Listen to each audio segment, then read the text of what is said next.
जय हिंद। मैं यमीन न्यूज अंडमान 24/7 में आप सभी का स्वागत करता हूं। आप देख सकते हो कि इस वक्त मैं कहां खड़ा हूं। ये एक ऐसी जगह है जो पूरी दुनिया इसे जानती है। हम सब इसे सेल्यूलर जेल के नाम से जानते हैं। काफी मशहूर है, बहुत सारी घटनाएं जुड़ी है इतिहास की इससे। एक मुख्य आकर्षण बिंदु है ये हमारे द्वीपों का।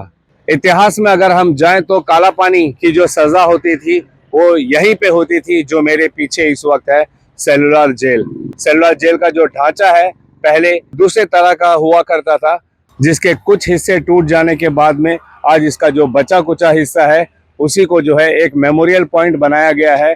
बाकी के हिस्से से जो है जीबी पंत अस्पताल को बनाया गया है। हम यहाँ से सैकड़ों बार गुजरते होंगे, लेकिन कभी हमारे दिमाग में आया कि ये कब बनाया गया था, क्यों बनाया गया था, इसको बनाने का पर्पस क्या था, किसने इसका निर्माण किया था, कौन कौन वो लोग थे जिनको भारी सी भारी यातनाएं सहनी पड़ी थी सेल्यूलर जेल में, किन किन लोगों को भारत के किस किस कोने से लाया गया था। ऐसी बहुत सारे सवाल हैं जो हमारे दिमाग में आती होगी। हम भी सोचते होंगे कि काश हमें इसके बारे में पता चलता। तो यही एक प्रयास है आर्ट एंड कल्चर एंड हमारे पर्यटन विभाग का कि ऐसा कुछ कराया जाए जिससे जो है यहाँ के लोगों को यही के जो इतिहास है उसके बारे में ज्यादा से ज्यादा जानकारी मिले। बैटल ऑफ अबरडीन के बारे में हमने किताबों में पढ़ा होगा, मगर बैटल ऑफ अबरडीन हुआ क्यों था, किन किन के बीच हुआ था, उसका परिणाम क्या हुआ, कहाँ पर हुआ था, क्या कभी इन सवालों के बारे में जानने का हमने प्रयास किया। आगे चलकर हमारे स्टेडियम के सामने अंडमान क्लब है, उसका नाम अंडमान क्लब क्यों पड़ा, वहां पर क्यों बनाया गया। नेताजी मैदान जो हम बीच अबरडीन बाजार में देखते हैं, क्लॉक टावर जो हम देखते हैं, इन सब का इतिहास में क्या रोल है, इसके बारे में अगर हम डीपली जानेंगे तो हमें बहुत इंटरेस्टिंग फैक्ट्स के बारे में पता चलेगा, जो आज हमारे अंडमान निकोबार के लोकल हिस्टोरियन है मिस्टर प्रणब सरकार जी, वे गाइड कर रहे हैं और लोगों को इसके बारे में बता रहे हैं। और ये जो हेरिटेज वॉक अभी कुछ ही देर में यहाँ से शुरू होने वाली है, जो secretary art and culture and secretary tourism Jyoti ma'am lead करेंगी, एंड उनके साथ बहुत सारे टूरिज्म के स्टेक होल्डर्स हैं और स्टूडेंट्स हैं जो इनके साथ इस हेरिटेज वॉक पर चलेंगे। प्रणब सरकार जी बताएंगे इससे जुड़ी इतिहास के बारे में। साथ ही कई जगह पे हम जो बंकर्स देखते हैं और हम कहते हैं कि यहाँ पे जापानियों ने बहुत सारा अपना गोला बारूद रखा है, कोई कहता है पैसे रखे हैं, कोई कहता है सोने रखे हैं। ये सब देखा जाए तो एक तरह का मिथ है, लेकिन असली कहानी क्या है इसके पीछे, ये सब जानकारी यहाँ पर आज दी जाएगी।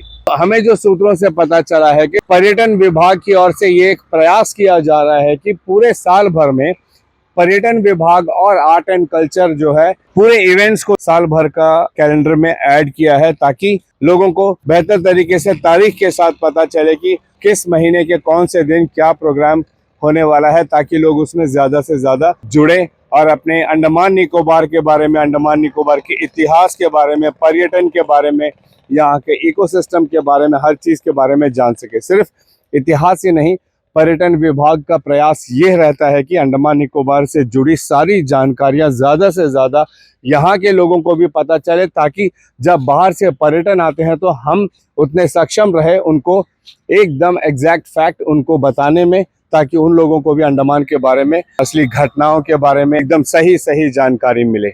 हम धन्यवाद करेंगे secretary tourism and art and culture ma'am का एंड उनकी पूरी टीम का, जिन्होंने आज के इस हेरिटेज वॉक ऑर्गेनाइज किया है, जो अभी कुछ ही देर में यहाँ शुरू होने वाली है। तो चलिए हम आप लोगों को सीधे उस कार्यक्रम की ओर ले चलते हैं।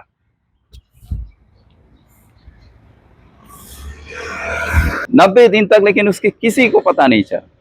उसी प्रकार जो ननी गोपाल मुखर्जी वो भी थे, उनका भी कहानी वो भी 60 दिन से ऊपर थे, 60 दिन 70 दिन इस तरह करके भूख हड़ताल में रहते हुए मारे गए।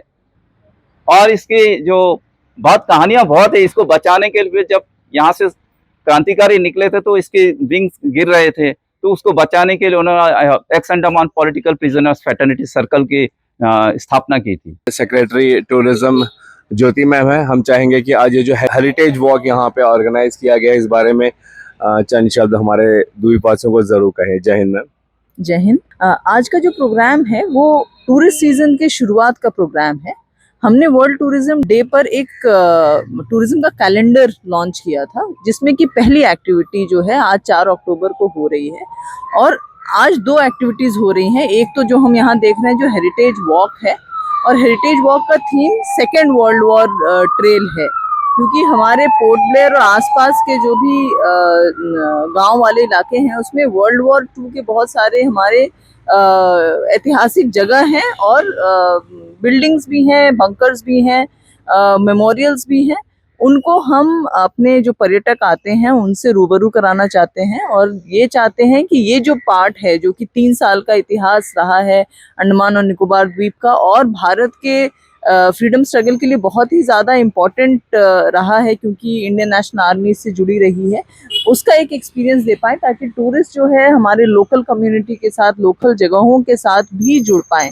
तो ये एक अलग तरीके का सेगमेंट खोलने की कोशिश है हमारी और टूर ऑपरेटर्स के एसोसिएशन के द्वारा। इसमें intact, department of art and culture, department of tourism और जो टूरिज्म के बाकी स्टेक होल्डर्स है वो इसमें पार्टिसिपेट कर रहे हैं, और हम उम्मीद करते हैं कि आज जो हम किक स्टार्ट कर रहे हैं, आगे आने वाला टूरिस्ट सीजन में ये मोमेंटम बना रहे और टूरिस्ट को इस साल अलग तरीके का एक्सपीरियंस हो। हम देख रहे हैं कि आज बहुत कम लोग हैं, इसकी क्या वजह, इसकी क्या मार्केटिंग नहीं हुई थी या ऐसी क्या वजह थी कि लोग बहुत कम है? अभी तो हम इंटैक और डिपार्टमेंट की तरफ से कर रहे हैं। हम चाहते हैं कि मार्केट में जो एंटरप्रेन्योर्स हैं वो इसको आगे लेकर के जाएं। अगर हम बाहर वाले इलाकों में देखते हैं तो बहुत सारे ऐसे ग्रुप्स होते हैं जो अलग अलग तरीके के एक्सपीरियंसेस क्यूरेट करते हैं, टूरिस्ट की बुकिंग लेते हैं, और बहुत सारे डिफरेंट ग्रुप्स के साथ पार्टनर करते हैं। हमारी ये कोशिश है कि tour and travel operators in सारी जगहों से फेमिलियर हो और फिर ये मार्केट में एक्सपैंड हो, ये गवर्नमेंट तक सीमित रह करके ना रह पाए। तो आज का जो प्रोग्राम है उसमें हमारे पास बहुत सारे टूर एंड ट्रैवल ऑपरेटर्स के ग्रुप्स हैं, और उनके माध्यम से हम इसको मार्केट में भी ले जाना चाहते हैं। एक्सीलेंट है। हमें भी ये अवसर मिल रहा है कि हम भी ये प्रयास करेंगे पर्यटन विभाग से जाके इस कैलेंडर ईयर की जितनी भी एक्टिविटीज है कब कब है वो हम जाने, ताकि हम आप लोगों के समक्ष भी इनको पहले ही रख सकें। तो ये एक बहुत ही बेहतरीन प्रयास है हमारे पर्यटन विभाग की ओर से कि हमारे टूर्स एंड ट्रैवल्स है उनको बताया जाए, ताकि वो जो है इसकी मार्केटिंग में एक्सपेंशन लाए, और हमारा भी यही प्रयास रहेगा। Thank you so much ma'am. 1858 में जो 10 मार्च के दिन में 200 कैदी आए थे, उसके कुछ 1 महीने के भीतर ही में हेडक्वार्टर शिफ्ट हो गया था। अब हमें जब हेरिटेज वॉक हुआ है तो बहुत कुछ जानने को मिला है। हमें ये अबरडीन बैटल्स के और सेलुलर जेल के बारे में भी हमें अच्छे से डीपली बताया गया है। कैंस वगैरह में लेकर आते थे, 20-20 का एक ट्रूप हुआ करता था जो पानी लाने का बहुत तकलीफ होती थी, चातम लग पानी लाना। उसके बाद प्रपोजल देने के बाद में यहाँ पे हेडक्वार्टर्स में ये लोग शिफ्ट हो गए, वाकर, और उसके बाद में वाकर ने 2 मंजिला झोपड़ी उस समय के लकड़ी के मदद से 2 मंजिला कैदियों का बैरक्स बनाया था। 1000 प्रिजनर्स के लिए रहने की व्यवस्था उसने प्रपोज की थी, और 10,000 और कैदियों को लाने के लिए उसने और प्रपोजल दी थी। हम तो जानते थे पहले से, बट इतना कुछ नहीं जानते थे, बहुत डिटेल्स में मिला information. Andaman heritage walk tour में हमें बहुत सारी जानकारी मिला अंडमान के बारे में। जापानीज पीरियड में उससे पहले सप्लाई जो था कमर्शियल डिपार्टमेंट का एक हिस्सा हुआ करता था। जब जापानीज चले गए, दिलवारा जहाज आई थी जो रीऑक्यूपेशन के लिए जब ब्रिटिश आया था, तो उस समय जो एन.के. पैटरसन जो थे चीफ कमिश्नर, वो भी आए थे, ब्रिटिश चीफ कमिश्नर। उसके साथ में 11 लोग थे आर्मी क्रेडिट कॉर्प्स के, आर्मी सर्विस कॉर्प्स के 11 लोग आए थे सप्लाई को शुरुआत करने के लिए। और वो 11 लोग जो थे यंग लड़के लोग थे, यहाँ आकर ठहरे थे, इसी बिल्डिंग में ठहरे थे, और उन्होंने सप्लाई को दोबारा जान फूका, प्राण फूका सप्लाई डिपार्टमेंट को। उसके बाद से सप्लाई लेन पड़ता है, तभी सप्लाई लेन नहीं था। और उसमें से उस 11 में से 10 जन चले गए, वापस 1 जन रह गया था। आज हमारा हेरिटेज वॉक है, तो इसमें हमारा मतलब जानने को बहुत कुछ मिला है।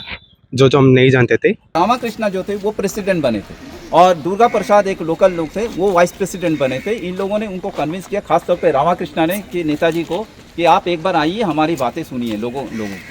वो बंकर्स इसलिए इम्पोर्टेंट था कि जापानीज के लिए सबसे ज्यादा इम्पोर्टेंट इसलिए था कि ब्रिटिशर्स सबमरीन्स वहां से उठते थे और गोलीबारी करके फिर डूब जाते थे। आज हम सब यहाँ पे इकट्ठे हुए हैं एक हेरिटेज वॉक के लिए on behalf of Andaman Association of Tour Operators and all stakeholders. I would like to thank Pranabda for such an insightful session. Koel, you are amazing and you know आज हमको बहुत important information जो हम लोग सब यहाँ पे पैदा हुए पले बड़े हैं, लेकिन इतना नॉलेज हमको नहीं था. We have guides from Cellular Jail with us.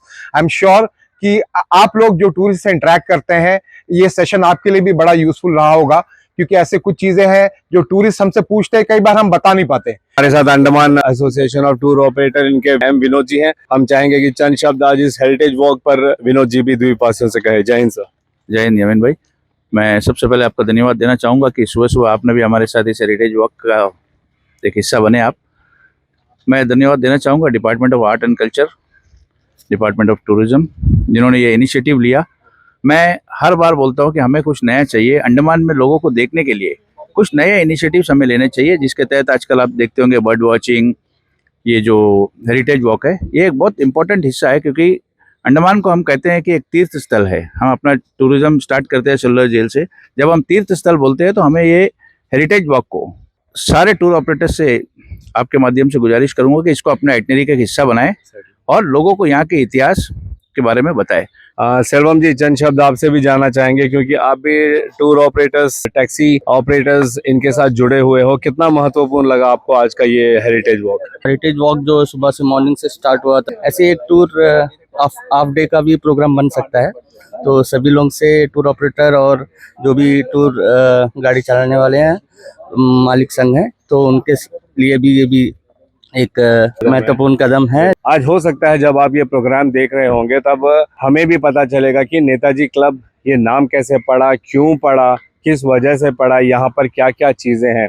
जिस तरीके से हमारे अंडमान निकोबार के लोकल हिस्टोरियन प्रणब सरकार जी ने एक्सप्लेन किया, बहुत ही इंफॉर्मेटिव था कि यहाँ पे लेट फरजंद अली जी की कब्र है. इस ग्राउंड का पर्पस क्या था, यहाँ पे क्या होता है, यहाँ पे जो ब्रॉन्ज का मेमोरेबल चिन्ह रखा हुआ है, इस बारे में कभी हमने ध्यान नहीं दिया. लेकिन मकसद यही है art and culture and tourism department का कि हम इसे जानें, क्योंकि यही हमारा अस्तित्व है, यही हमारा इतिहास है.